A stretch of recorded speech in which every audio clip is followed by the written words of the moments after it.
What if something was never meant to be found? For over 3,000 years it remained hidden beneath layers of stone, sand, and silence. Buried so deep that time itself seemed to forget it existed. Civilizations rose and fell above it. Empires turned into dust. History moved forward, but whatever lay beneath stayed exactly where it was, waiting for someone to find it. It began like any other excavation. A team of archaeologists working in a remote desert far from the reach of modern civilization. The sun burned relentlessly overhead and the wind whispered across endless dunes. At first, there was nothing unusual, just fragments of pottery, broken tools, faded carvings, the kind of discoveries that barely make headlines. But then something changed. One of the workers struck something beneath the sand. Not stone, not metal, something different. At first it looked like a flat surface, smooth, unnaturally smooth for something buried for thousands of years. As they cleared more sand away, the shape became clearer. It wasn't random, it was a door. A perfectly sealed massive stone door. No markings at first glance, no cracks, no signs of decay, as if it had been placed there recently. But that was impossible because everything around it was ancient, at least 3,000 years old. The team grew silent. Even the wind seemed to stop, because deep down every one of them felt it. This wasn't just another discovery, this was something else. Days passed as they carefully uncovered the structure. Slowly the outline of a hidden chamber emerged beneath the sand. The door wasn't leading into a tomb, it was leading into something far more complex, something that had been deliberately hidden, and then they saw it. Symbols carved faintly into the edges of the door, not decorative, not religious. These were warnings, repeated patterns, strange figures, shapes that didn't resemble anything known in recorded history. One symbol stood out the most, a figure not quite human, tall, thin, with elongated limbs and hollow eyes. Surrounded by markings that resembled chains or containment, the moment they noticed it, everything changed. The excitement faded and unease took its place, because history doesn't hide things without a reason. And whatever was behind that door was not meant to be remembered. It took nearly a week to open it. The stone was unlike anything they had worked with before, harder than granite, resistant to modern tools. It was as if the door itself didn't want to be opened. But eventually it gave in, and the moment it did, a rush of cold air escaped from within. Cold, not just cool, but unnaturally cold. As if the chamber inside had been frozen in time, the team stood there staring into the darkness beyond the doorway. No light, no sound, just an empty void waiting to be explored. And then they stepped inside. At first everything seemed normal. Stone walls, narrow passageways, the faint smell of dust and age. But as they moved deeper, they realized something wasn't right. The walls were covered in carvings, but these weren't stories. They were records, detailed, precise, almost scientific. Figures interacting with something not human. The same figure from the door appeared again and again, sometimes standing among people, sometimes towering over them, and sometimes people were kneeling before it.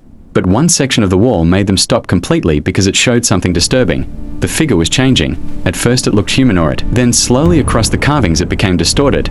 Its limbs stretched unnaturally. Its face twisted into something unrecognizable. And the people around it were no longer worshipping. They were running.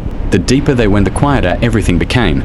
No wind, no echoes. Even their footsteps felt muted, as if the place itself was absorbing sound or hiding it.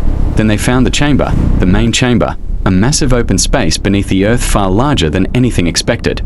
The ceiling stretched high above, disappearing into darkness. And at the center of the room there was something that shouldn't have been there. It was a structure not natural, not random, but deliberate. A massive stone enclosure surrounded by pillars covered in the same symbols. Chains carved into the stone. Warnings repeated over and over again. Do not open. Do not release. And then they saw it, inside the enclosure. At first they thought it was a statue, something ancient preserved. But then one of them noticed something that made his blood run cold. It wasn't stone. It was something else, something organic, something that looked preserved. The shape was unmistakable, tall, thin, elongated limbs. The same figure from the carvings lying still in the center of the enclosure. No one spoke because deep down they all realized the same thing.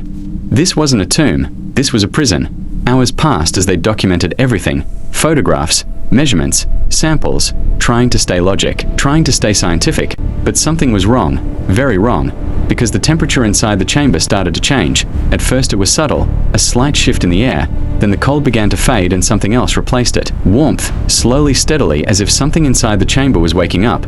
One of the team members insisted they leave, said it didn't feel right, said this place wasn't meant to be disturbed. But the others ignored him because discoveries like this don't come twice. And then it happened. A sound, faint, barely audible but unmistakable. A breath. Everyone froze because it didn't come from them. It came from the center of the chamber, from inside the enclosure. Another sound followed. A slight movement, so small yet impossible to ignore. The thing inside moved. Panic spread instantly. Equipment dropped. Lights shook. Someone shouted. But it was already too late, because after 3,000 years something had just woken up. The team rushed out of the chamber. Some of them didn't even stop to look back, but one of them did just for a second, and what he saw he would never forget. The figure was no longer still, its body slightly raised, its head tilted as if it was looking directly at him. The entrance was sealed immediately. Authorities were called. The site was locked down. Everything was classified. Official reports said the excavation was stopped due to structural instability. That's the version the public got. That's the story they chose to tell. But the truth is something else entirely, because weeks later strange reports began to surface. Workers complaining about hearing things, voices, breathing, footsteps when no one was there. Some claimed they saw shadows moving in places where light couldn't reach. Others refused to return to the site, entirely saying something followed them, something they couldn't explain. And then the disappearances began. One by one, without warning, without explanation, people connected to the excavation vanished. No signs of struggle, no clues, just gone. And the strangest part, before disappearing, every single one of them said the same thing. It's not dead. To this day, the site remains sealed, guarded, hidden from the public. Officially, it doesn't exist. But sometimes late at night, people living miles away from the desert report something strange, a sound carried by the wind. A low, steady breath, as if something beneath the sand is still there, still waiting, still alive. Because some things in history are not meant to be discovered, and some doors should never be opened. After 3,000 years, the truth wasn't just terrifying, it was still breathing.